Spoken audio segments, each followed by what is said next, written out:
Zubayda's hands trembled as she held Omari's, their fingers intertwined under the pale glow of the full moon. The dense forest around them was silent, as if holding its breath for the secret union that was about to take place. The flickering flame of a single lantern illuminated their faces, casting long shadows on the towering trees. A few trusted friends stood as silent witnesses, their eyes filled with both joy and fear. They knew what this meant. Zubayda was defying her family, her village, and the strict traditions that had bound her since birth. Her father had already sealed her fate, promising her to Damu, a wealthy merchant nearly twice her age. The thought of marrying him made her stomach turn, but in their village, love was not a choice. It was a transaction.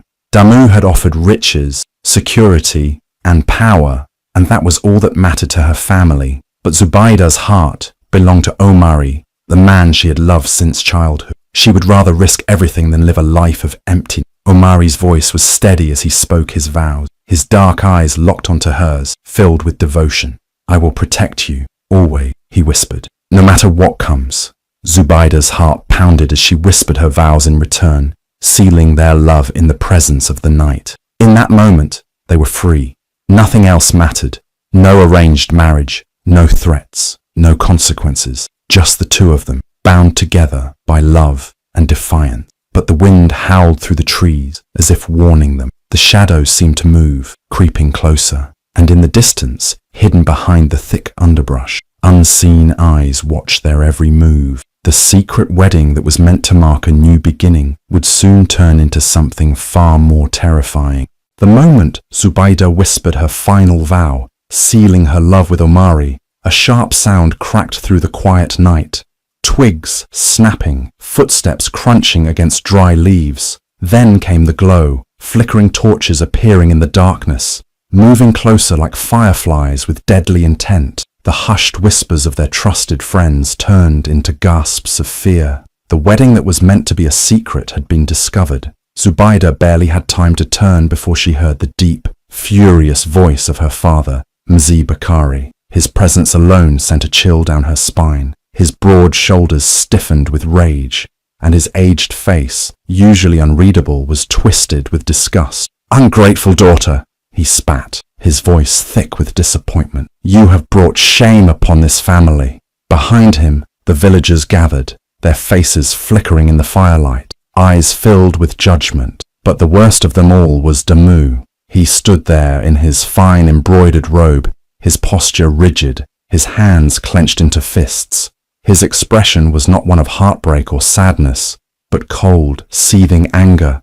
He had paid for her. She was his, and she had dared to defy him. Omari stepped forward, instinctively pulling Zubayda behind him, shielding her from the wrath of the man who thought he owned her. "She is not your property," Omari said, his voice steady, but his fingers tightening around hers. But Damu didn't even look at him. To Damu, Omari was nothing more than an inconvenience, a pest standing between him and what he believed was his rightful possession. Zubayda could feel her heartbeat pounding in her ears, her breath coming in shallow gasps.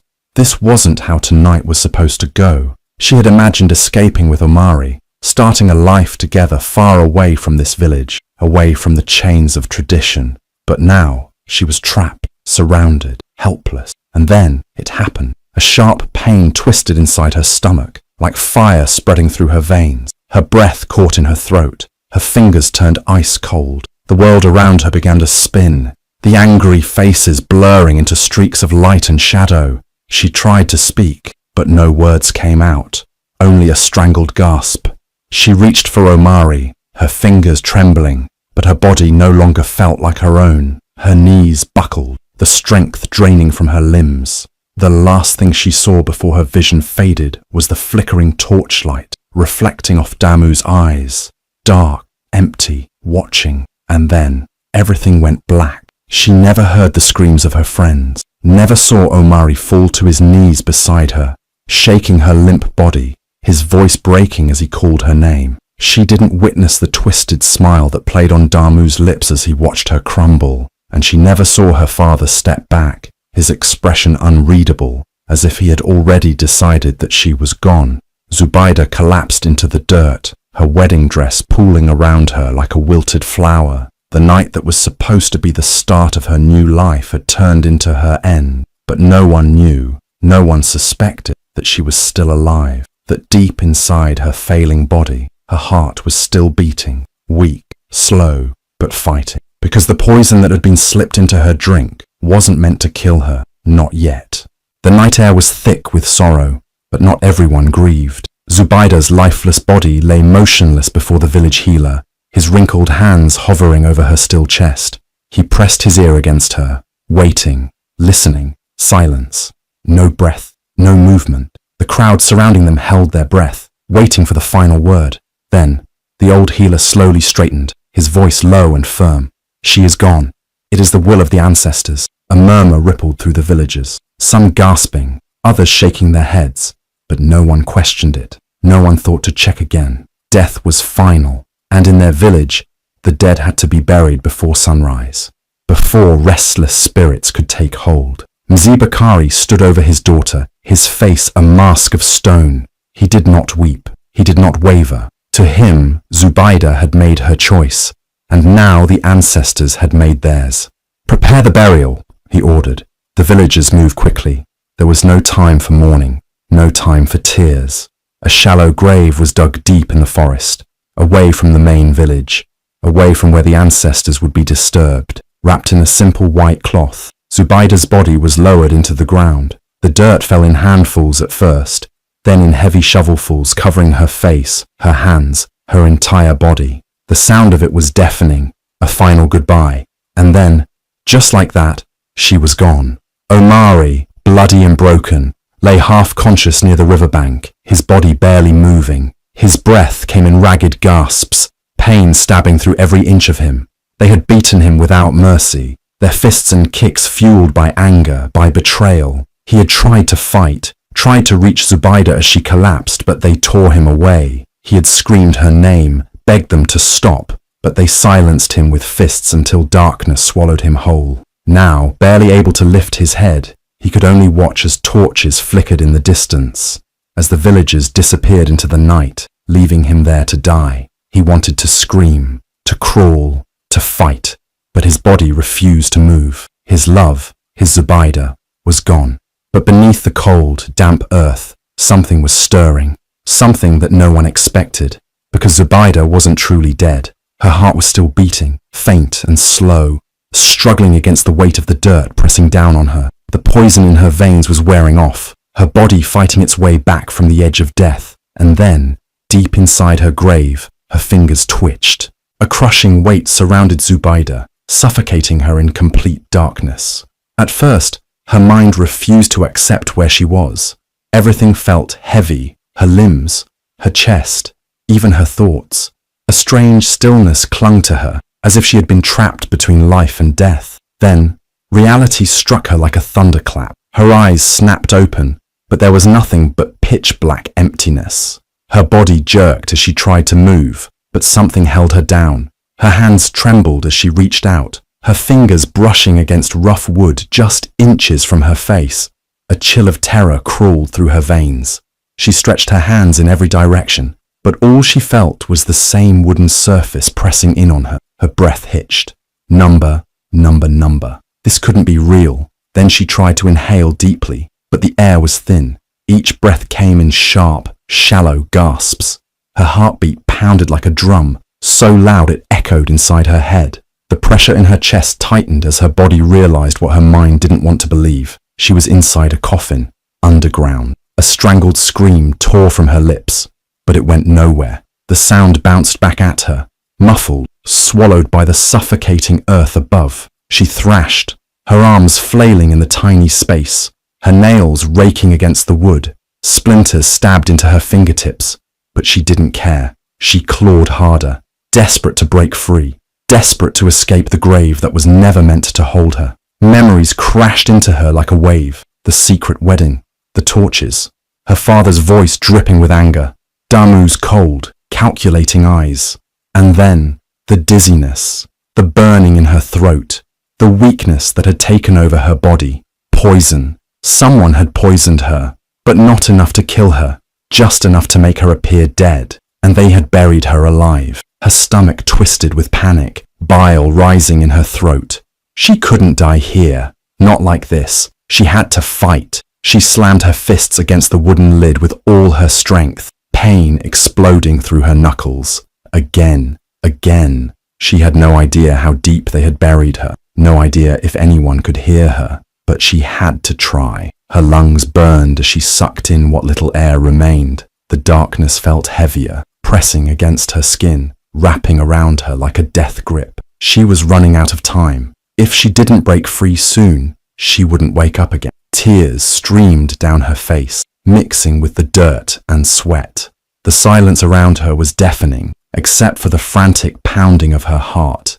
She had always thought death would be peaceful, a gentle slip into the afterlife. But this was a nightmare, a slow, suffocating horror that no one deserved. Summoning every ounce of strength left in her body, she balled her fists and struck the lid again, her arms shaking with exhaustion. The wood creaked. She froze, hope flaring inside her chest.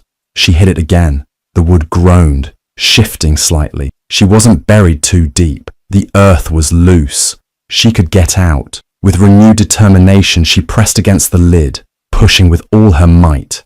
Her muscles screamed in protest, but she refused to stop. Inch by inch, the wood began to crack. Her fingers dug into the small gaps, prying it apart, dirt spilling onto her face. She coughed, spitting out soil, her lungs desperate for fresh air. She couldn't stop now. One final push. A sickening snap echoed in the confined space. The lid gave way. Cold, damp earth tumbled in, covering her hands, her arms. She clawed her way up, fingers grasping at roots, pulling herself forward. Every inch felt like a battle, her body screaming in exhaustion, but she refused to give up. And then her hand broke through. The night air rushed in, cool and sharp, filling her burning lungs. She gasped, her fingers stretching toward the sky. She was alive. She had escaped her own grave, but as she lay there, dirt clinging to her skin, heart hammering in her chest, a new terror settled in. Someone had wanted her dead, and they thought they had succeeded. But now they would have to face the truth. Zubaida wasn't just alive, she was coming back. The darkness was suffocating, pressing in from all sides. Zubaida's limbs ached, her lungs screamed for air, and her fingers bled from clawing at the rough wood above her. The weight of the earth threatened to crush her, but she refused to give up. Panic clawed at her throat, but deep inside, something stronger burned. Survival. Then, through the haze of fear, a memory surfaced. She had once overheard elders speaking about the old graves in the forest, how the soil there was loose, shifting easily after the rain. The thought sent a jolt of hope through her trembling body. If she had been buried there, she might have a chance. Gritting her teeth, she forced her shaking hands upward, pressing against the wooden lid with everything she had. Her arms burned, her muscles screamed, but she pushed harder. A creak, then another. The wood groaned under the pressure, but it held firm. She felt the edges, searching for a weakness. A crack, anything. Her heartbeat pounded in her ears. She was running out of air. Digging her fingers into a weak spot, she pressed again. A splinter snapped. A crack spread through the coffin's surface.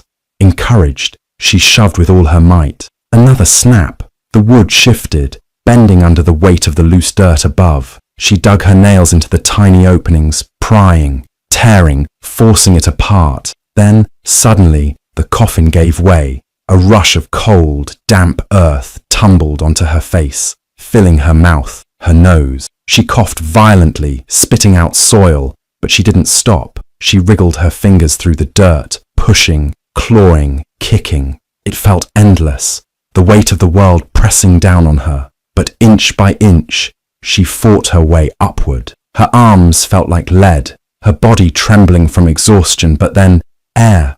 A single gust of wind kissed her fingertips. The cool night breeze curled around her skin, a whisper of hope in the suffocating grave. She reached farther, stretching, clawing. More dirt gave way. Then, with one final desperate push, her hand broke through the surface. The night air rushed in, cold and sharp, filling her lungs.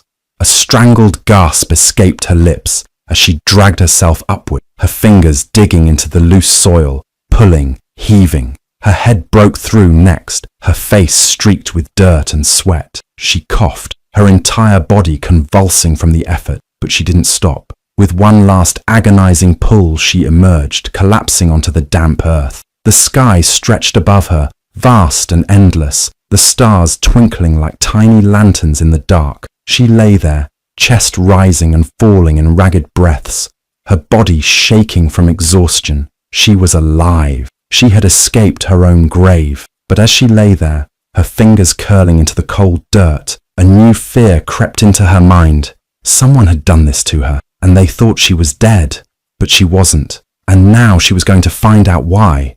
Zubayda's legs trembled with every step, her body weak from exhaustion, but she kept moving. The forest stretched endlessly around her, its shadows long and shifting under the moonlight.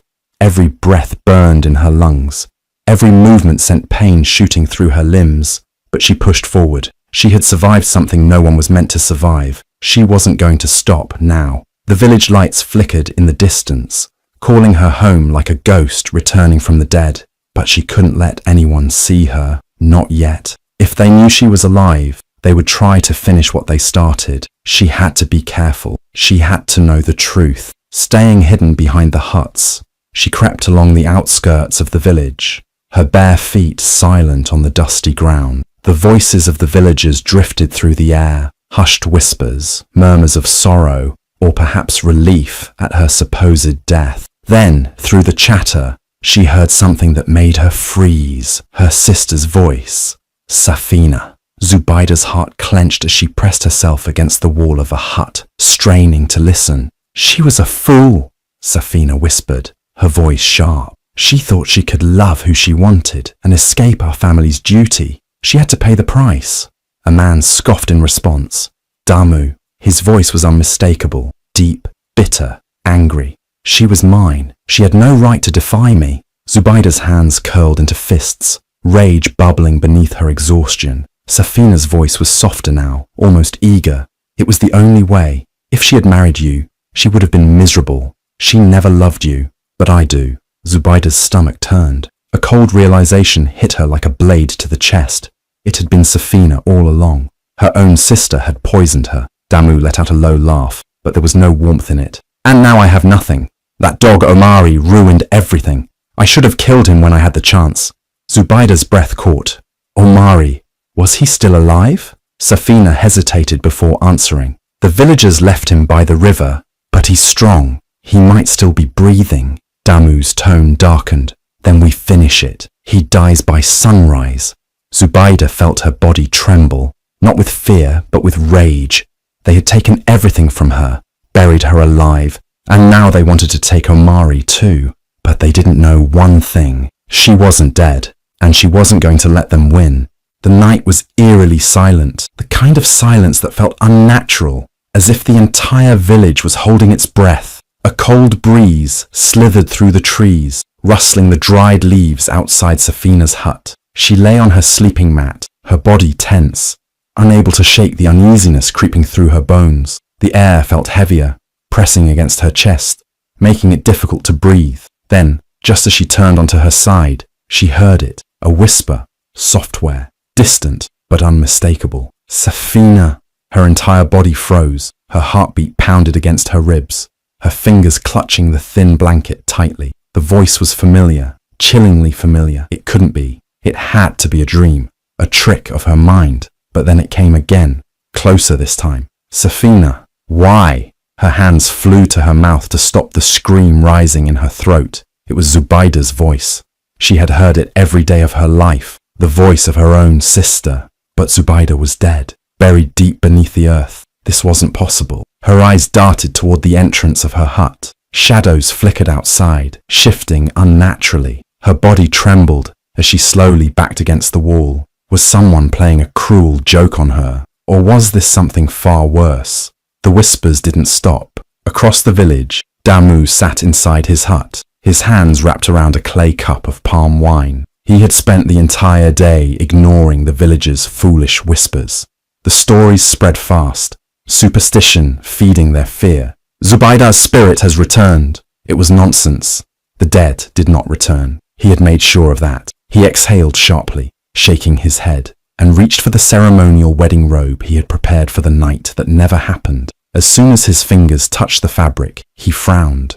The cloth was damp, cold, confused. He lifted it into the dim lantern light. His breath caught in his throat. The white fabric was smeared with mud. Dark, wet earth clung to it, as if someone had dragged it through the graveyard. A cold sweat broke out on his forehead. His fingers trembled as he dropped the robe, his mind racing. Someone was trying to scare him. It had to be a trick. But deep inside, a whisper of fear curled around his heart, tightening its grip. Then, the wind outside shifted, carrying a voice with it. "Damu, I'm coming." His body stiffened. The voice was low, barely more than a breath, but it was there. His ears rang. His throat went dry. He wanted to convince himself that it was nothing, just the wind, just his imagination. But then the lantern flickered violently, casting shadows that twisted unnaturally against the walls. A chill ran down his spine as the temperature in the hut seemed to drop. He heard footsteps, light, deliberate, as if someone was walking through the dirt just outside his door. His breath hitched. He didn't believe in spirits. He had never feared the dead. But now, sitting in the dim light, with his stained robe at his feet, he felt something he had never felt before. The village square was unnaturally still. A strange hush settled over the people gathered there, their breaths caught in their throats. Every flickering torch cast long, restless shadows, but all eyes were fixed on the figure emerging from the darkness. Zubaydah. Her form was ghostly, wrapped in tattered burial cloth, her skin smeared with dirt. Her unblinking eyes reflected the firelight, making her look almost unreal. Each step she took was slow, deliberate, as if she had all the time in the world. A murmur rippled through the crowd, then a scream. Panic spread like wildfire. Some villagers stumbled backward, others clung to one another, whispering in horror. Their worst fears had come to life. A woman buried beneath the earth was standing before them, alive, or worse. Something beyond life. Safina's entire body trembled. She had spent the last hours convincing herself it had all been in her head. The whispers, the cold presence outside her hut, the creeping feeling that something had gone terribly wrong. But now, staring at the sister she had betrayed, she could no longer deny the truth. Her knees gave out, and she collapsed into the dirt, breath hitching in her throat. "Please," she gasped, her voice barely above a whisper. "Zubaydah, forgive me." Tears streamed down her face as she raised shaking hands in surrender. Desperation clung to every word. I didn't want this. I was jealous. I was foolish. I didn't know it would end like this." Zubaydah didn't move. She didn't blink. The weight of her silence crushed Safina more than any words ever could. Then, from the edge of the square, Damu moved. His face was tight with disbelief, but fear flickered in his eyes. His hands clenched at his sides, muscles tensed, ready to flee. And then, he ran. He shoved past the nearest villagers, feet pounding against the ground, heart racing. If he could make it to the forest, he could disappear. No one would find him. No one would remember. He just had to get away. But the villagers didn't let him. A roar of fury rose from the crowd, and hands grabbed at his arms, his clothing, his shoulders. He fought, twisting and thrashing, but there were too many of them. They dragged him back, forcing him onto his knees before Zubaydah. The once powerful merchant now looked small, helpless. His breath came in quick, ragged gasps, his eyes darting wildly. He opened his mouth to protest, to lie, to bargain, but no words came. The people who had once admired him now saw the truth. He was a liar, a murderer, and Zubaydah, the woman he had tried to erase, had come back. She didn't have to say a single word. Her presence alone was enough. A heavy silence gripped the village. The people stood frozen, their eyes locked onto the trembling figures before them. Damu and Safina, their faces pale with fear, their bodies rigid with the weight of their crimes. The villagers had heard the whispers, seen the signs, and now, standing in the glow of flickering torches, they knew the truth. The elders, their faces carved with wisdom and age, stepped forward. Their presence alone commanded attention, and when the eldest among them spoke, his voice was like thunder cutting through the tense air. "Betrayal runs deep in this village tonight," he said, his gaze sharp, "and betrayal must be answered." Damu, the once powerful merchant, fell to his knees, his hands shaking. "Please, I only did what I thought was right." His voice cracked as he looked around desperately, searching for even one sympathetic face. But there were none. The people who had once welcomed him, who had once respected him, now looked at him with nothing but contempt. They had trusted him, and he had repaid that trust with greed, with cruelty, with murder. The elder's voice was firm. "For your crimes against Zubaydah, against Omari, against the honor of this village, you are banished." A murmur swept through the crowd, but no one spoke in protest. The sentence was just: banished. It was worse than death. The wilderness beyond the village was unforgiving. No one who was sent away ever returned. There were no friends, no shelter, no safety, only endless days of hunger and the lurking presence of wild beasts. Damu's face drained of color. He opened his mouth, but no words came. His fate was sealed. Then the elder turned to Safina. She was already on the ground, her forehead pressed into the dirt, sobbing. "I was blinded by jealousy," she choked out. "I lost myself in my own hatred. Please have mercy." But mercy was not hers to claim. The elder's expression remained cold. "You will live," he said, "but you will live alone." A gasp rippled through the villagers. The punishment was severe in its own way. She would not be exiled to the wild, but she would be cut off from the people she once knew. No one would speak her name. No one would offer her food, shelter, or kindness. She would become a ghost among the living, an outcast with no place to belong. Her sobs grew louder, but no one moved to comfort her. This was the price of betrayal. Then, through the crowd, a figure stepped forward. Omari, bruised, battered, but alive. A collective gasp spread through the villagers. He had survived. Against all odds, he had endured. His eyes searched for only one person, Zubaydah. She stood tall, strong, the weight of death no longer on her shoulders. Their eyes met, and in that moment, nothing else mattered. They had suffered, they had been torn apart, but now they were free. Without another word, Omari held out his hand. Zubaydah took it. Together, they turned away from the village that had nearly destroyed them. They did not look back. Their past was buried in the earth. Their future lay ahead. The tale of Zubaydah never faded. It became a whisper passed from one generation to the next, told in hushed voices around crackling fires. Children huddled close as elders recounted the night she was betrayed, the night she was buried, and the night she returned. Some swore that if you stood in the village square in absolute silence, you could still hear the rustling of fabric, as if someone unseen was moving just beyond sight. Others claimed that when the wind howled through the trees, it carried a voice, a whisper, a warning. No one spoke Safina's name anymore. She'd become a shadow, a forgotten presence.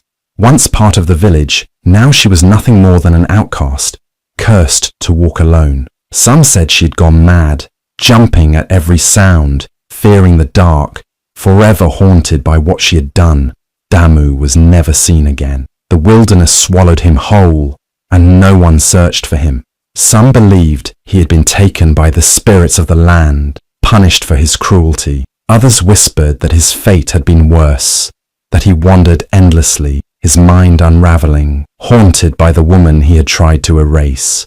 And Zubaydah, some say she and Omari left everything behind, starting anew where no one knew their names. Others believed she had become something more than human, a presence that watched over those who had been wronged, ensuring that justice was never forgotten. Even now, when the air is still and the night is heavy, some claim to feel an unseen presence, like distant footsteps, like eyes watching from the darkness, a reminder that no matter how deep you bury the truth, it will always find a way to rise again.